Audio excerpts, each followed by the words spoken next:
pour l'attaque, donc pour les rocs opposés. Et on va voir comment l'adversaire ne m'attaque pas alors que je l'attaque. Donc la partie commence par E4, D6, D4, cavalier F6, cavalier C3, cavalier D7. Donc là, moi, je rentre dans mon système qui peut déboucher sur une vieille indienne, pirque ou une filée d'or. Et là, ce coup, donc, F3, qui me donne l'indication que mon adversaire va vouloir faire un roc opposé, et donc attaquer mon roi. Donc moi, j'ai tout de suite fait ce coup, donc C6, pour pouvoir ensuite faire B5 et commencer peut-être à attaquer son roc.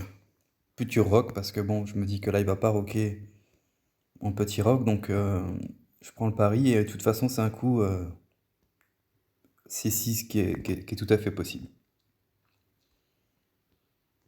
Donc là, une nouvelle indication qui va faire le roc, donc E3, fou E3.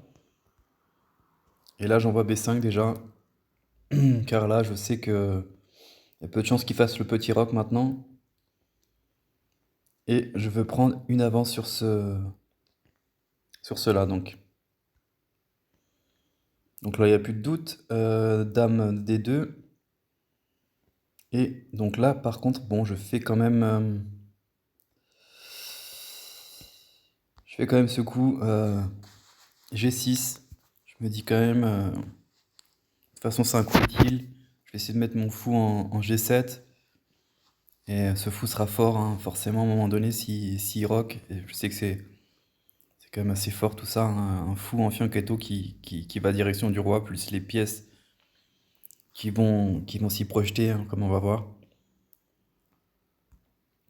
Donc un grand roc, et donc là je fais directement dame à 5.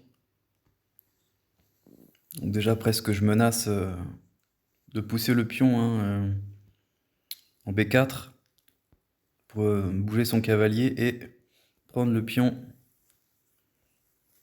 donc en A2, hein. Là mon adversaire fait un coup intéressant pour lui, qu'il replace son roi sur la case bien pour justement éviter ça. Et là j'ai commencé à viser cette case, hein, la case C4. On voit qu'il y a une fourchette dame fou. Et même si je me suis dit que, bah, admettons, bon, il joue ce coup, mais je me suis dit que de toute façon, ce coup, c'était intéressant parce qu'en fait, déjà, il aurait dû être dans l'obligation de prendre, quasiment. J'aurais repris, donc, et j'ouvrais donc cette colonne, hein, vous voyez cette colonne, je vais mettre les couleurs. Voilà, vous voyez cette colonne qui s'ouvre pour ma tour, hein. Donc ça, c'était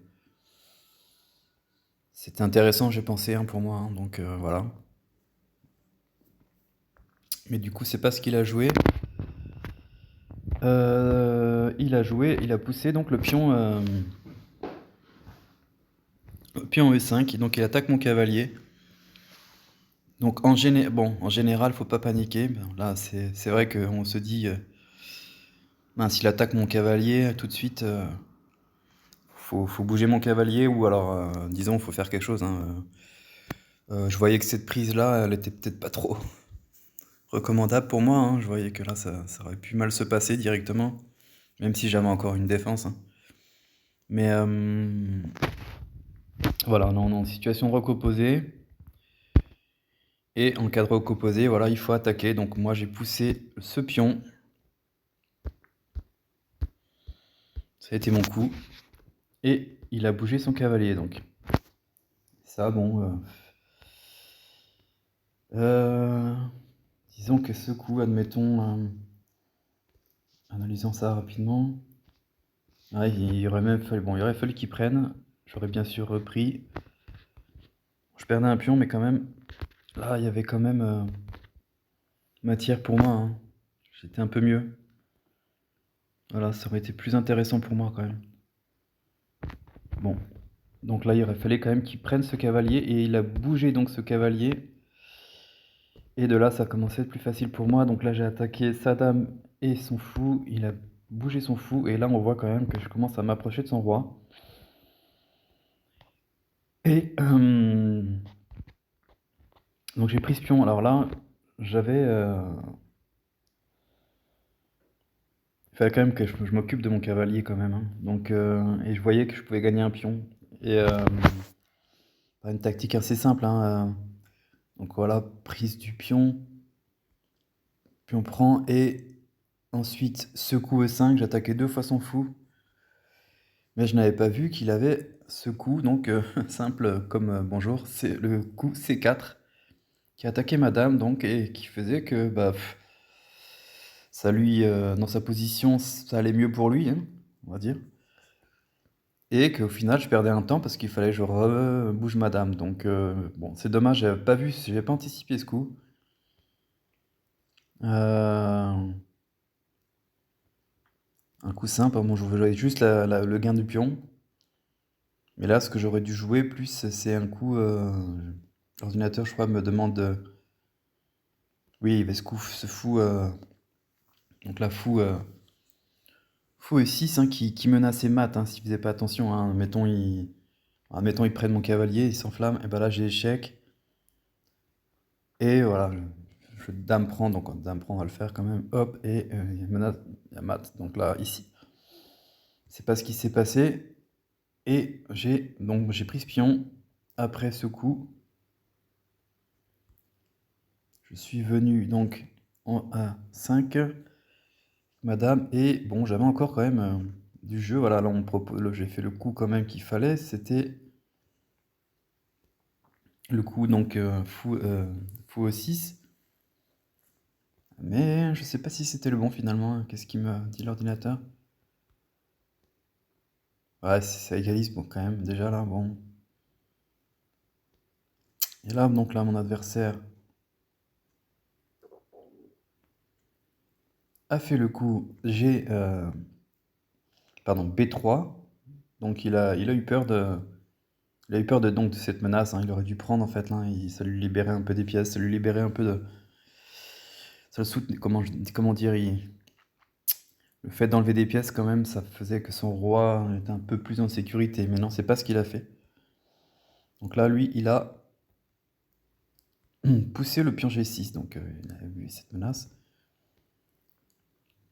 Donc quand j'ai fait un échec, j'ai mis mon cavalier quand même sur une case assez intéressante, hein, dans une attaque, bon, avec un cavalier pas loin. Donc ça, c'est assez positif. Et on voit que les cases noires sont faibles. Donc là, j'ai fait le coup tour D8. En me disant, bon, bah, je mets une tour en jeu. C'était peut-être pas le plus pertinent, je pense. Le plus pertinent, c'était simplement de pousser ce pion. Il aurait dû bouger, donc retourner en B2 et peut-être prendre et continuer donc une attaque poussée, pardon, et endommager son roc et amener toutes les pièces en attaque pour le terminer, quoi. Mais c'est pas ce que j'ai fait. Là, j'ai fait tour D2, pardon, tour D8, et lui a fait cavalier pour protéger. Et là, bon, l'ordinateur, il me demande de prendre. Alors c'est simple, hein, on se dit, mais attends, prends un fou pour une tour. Mais en fait, on voit qu'autour du roi, les cases noires sont très faibles. Et que, en fait, là, il suffirait d'un échec, par exemple, de mon fou en G2, par exemple, pour bon, presque le terminer. Donc du coup, en fait, l'ordinateur me disait, mais après la prise de ce fou, eh ben, les cases noires sont tellement faibles que, autour du roi blanc que c'était largement valable. En plus, bon, je prenais la paire de fous. C'est vrai qu'on des fois on a peur de. Voilà, on voit la jauge qui s'affole, hein, et d'ailleurs, là, il me demande de mettre le fou en G7 et ça va faire mal très vite, hein, là, on voit qu'il y a trop de. On regarde un petit peu plus dans la ligne. Voilà, après là, on voit que ça finit par perdre la dame, hein. Bon, après, c'est une ligne d'ordinateur, hein, c'est pas facile à jouer, mais. Donc, du coup, voilà, j'ai pas pris ce fou. Et au final, eh ben, j'ai poussé le pion, mais lui, bah, du coup, il est revenu. Même si j'étais encore mieux, on voit que la jauge me donne gagnant, hein, parce qu'on voit quand même qu'il y a un potentiel dans mon attaque encore. Mais bon, voilà, il fallait prendre le fou ici. Il fallait voir que les cases du roi étaient faibles. Alors ça, c'est les joueurs. Bon, un joueur fort, j'imagine qu'il aurait pas hésité une seconde. Alors, il aurait pris ce fou de cases noires des blancs. Bon, voilà, j'ai pas réussi à le faire. C'est pas évident quand même. Même si le roc opposé, c'est tout pour l'attaque, on s'est dit une tour pour un fou. C'est compliqué. Et bon, là, j'ai commencé à prendre. Et bon, bah voilà, je l'ai aidé hein, un peu à se défendre un peu. Alors là, il aurait pas dû prendre, hein, il aurait dû commencer à amener des pièces, voilà, à attaquer mon fou par exemple, pour essayer de s'en sortir autrement. Moi, je sais pas, peut-être que j'aurais poussé, mais là il aurait pris, non, ça aurait pas été bon, enfin, même si j'étais encore mieux. Donc j'ai poussé, et lui, donc il a pris, et là quand même, bon, bah, dans ce rock finalement, je vais arrêter l'analyse. On voit que là, quand même, j'ai un potentiel d'attaque quand même assez fort, hein. Là, je me lasse simplement de prendre le pion en C2 et voilà, faire très mal. Là, mon adversaire donc a joué D4. Donc bien sûr, il fallait qu'il défende le pion en A2. Parce que là, je pense que ça n'allait plus, hein, le sacrifice ici, non, voilà. Le sacrifice n'est pas bon parce que là, je peux pas. Simplement, le pion en A2 est défendu par le cavalier, donc ça se tient. Mais en échange de ça, il n'a pas joué ce coup, il a joué donc le coup pardon, il a joué D4. Et là, je me suis dit, bon, bah, là, le roi, il n'aura plus de sécurité après mon sacrifice de cavalier, qui est bon. On va bouger, et là, on voit que ça commence à chauffer pour lui, hein. Je donne une pièce pour 3 pions. Donc voilà, j'ai gagné un pion un peu plus tôt dans la partie, et là, en explosant son roc, je gagne 2 pions. Donc voilà, disons dans la bataille, c'est ce qui me fait pas perdre la partie, parce qu'en fait, je donne une pièce quand même, mais je prends 3 pions. Et bon, une grosse attaque sous le roi. Malheureusement, là, j'ai pas fait ce qu'il fallait, hein. Un pion, un coup gagné, là, donc le coup B3. Là, il n'y avait plus rien pour lui, hein. Bon, voilà, j'aurais fini la partie simplement. Il aurait sûrement abandonné rapidement. Alors, je sais pas, j'ai pas voulu le faire ce coup parce que je me suis dit, ça coupe la liaison avec mon fou dame, quoi, fou de case blanche et la dame. Faut dire, j'avais pas trop de temps dans la partie, hein, aussi, hein. C'était une partie en 15 minutes, mais j'avais pris beaucoup de temps à l'ouverture. Et du coup, voilà, j'ai pas, malheureusement pas utilisé ce coup là, le coup de B3 qui était le coup qui faisait gagner la partie. Et je me suis dit, j'avais peur pour mon fou de case blanche derrière. Bon, voilà, ça c'est pas ce que j'ai fait. Du coup, donc je suis allé cavalier. Et voilà, là je redonne la partie. On voit que la barre, la jauge s'excite, et en fait on égalise presque là. Mais il joue pas encore les coups. J'imagine que là il avait peur de la fourchette. J'avais quand même une fourchette avec. C'est peut-être ça aussi pour ça. On dit d'amener des pièces. Mais bon, là j'avais la fourchette avec le coup E3, cavalier E3, hein. Et en fait, là il aurait pu échanger les dames. Et ça allait pour lui, quoi. J'étais encore un peu mieux malgré tout. Donc il a fait ce coup, et donc là je suis arrivé en. J'ai mis mon fou en G6, je me suis dit il faut que je rock et j'amène ma tour en jeu. Il a pris le pion, j'ai pris le pion. J'avais encore des coups qui fonctionnaient, et là en fait. On voit que là, avec ce rock, là j'avais quand même. Petit rock, bah, je perds encore. Il revient plus dans la partie encore. Il y avait quand même ça. Et là on voit là directement quand même que j'ai ma dame qui est pas loin. Bon, là, je peux déjà prendre le cavalier. J'ai pas mal de choses qui. J'ai mon fou, donc surtout mon fou en G6 qui est très fort. On regarde un petit peu hein, ce que ça aurait donné. Bon, après, c'est l'ordinateur. Hein, on voit il trouve les coups que peut-être j'aurais certainement pas trouvé. Enfin, voilà, là, il me donne largement gagnant. J'aurais eu, ouais, j'ai 5 pions. 6 pions pour 3. Un fou contre un cavalier, avec des pions qui sont éparpillés. Ouais, ça aurait été très facile pour moi de gagner ici. Bon, ça s'appelle la concrétisation d'une attaque, hein. Je veux dire, quoi, concrétisation, au moins j'aurais obtenu quelque chose de l'attaque, hein. Là, c'est pas ce qui s'est passé en fait, hein. J'ai rien obtenu parce qu'en fait, après cet échange, j'ai roqué. J'avais pas vu un cavalier C3, ça me paraissait abstrait en fait. Mais c'était le bon coup simplement.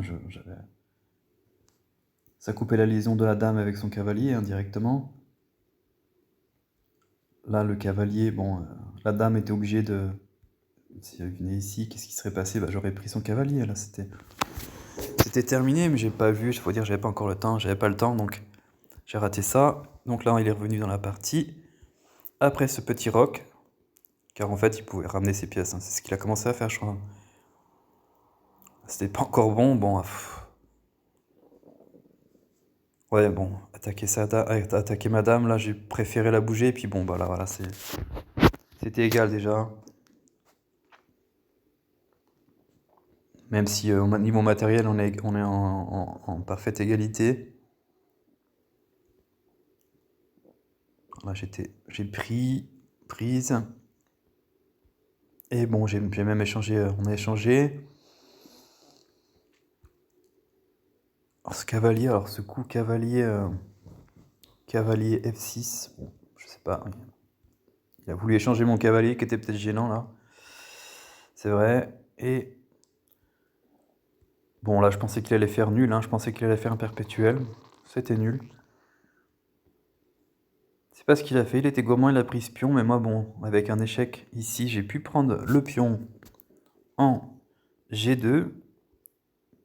Là, on voit que, bon, je me dis qu'il peut plus gagner, hein, malgré la pièce. Là, ces pions, je vais les manger et il va pas pouvoir gagner. Donc, il a refait des échecs. Il a pris ce pion. J'ai pris le pion là. Il a refait échec. Et là, j'ai demandé l'échange des dames, hein, qui était favorable. Hein.